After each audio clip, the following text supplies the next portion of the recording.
मालेगाव तालुक्यातील डोंगराळे हे गाव डोंगरांनी वेढलेलं, निसर्गाच्या शांततेत जगणारं. सकाळची कोवळी सूर्यकिरण अंगणात पडली की लोक आपल्या कामाला निघतात.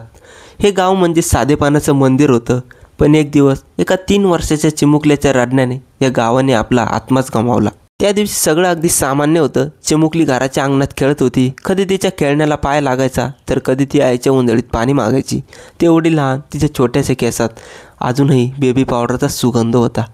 तिचं जग म्हणजे माती, खेळणी आणि आईची मांडी. आई घरकामात गुंतलेली होती, वडील शेतात गेले होते. गाव अगदी निवांत होतं. मग अचानक हा नारदम त्या ठिकाणी आला. विजय खेळणार त्या ठिकाणी येतो. तिला पाहतो. त्या ठिकाणी ती चिमुकली अंगणात खेळत असते. चेहरा साधा, पण मनात कोणता भयंकर अंधार दडला होता हे कोणाला माहीत नव्हतं. तो तिच्या घराजवळ जातो. चिमुकली त्याला पाहते. तिला तो माहीत असतो की हा गावातला माणूस आहे, म्हणजे जवळचाच. तो तिला म्हणतो, मी तुला चॉकलेट देतो. ती लहानशी चिमुकली पटकन त्याच्यावर विश्वास ठेवते आणि ती त्याच्या मागे चालायला लागते.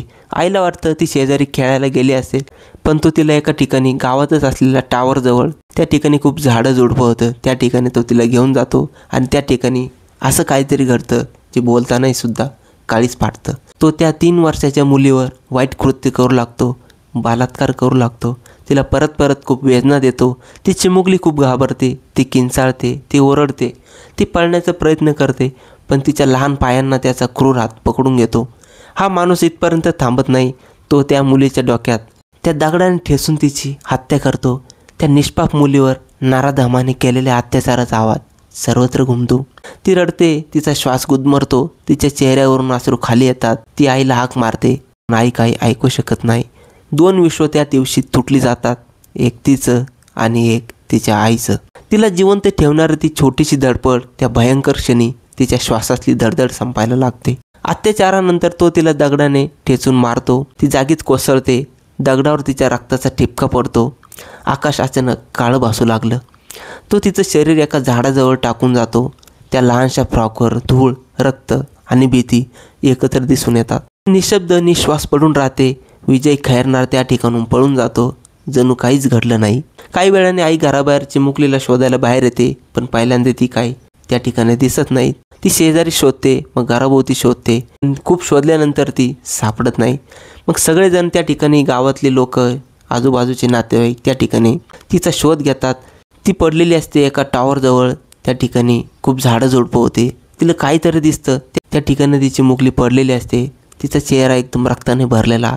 तिचा चेहरा पाहून सगळेजण एकदम थप्प होतात. त्या ठिकाणी ती आई उचलते, पण ती ऊब संपलेली असते. ती शरीर थंड, श्वास नाही.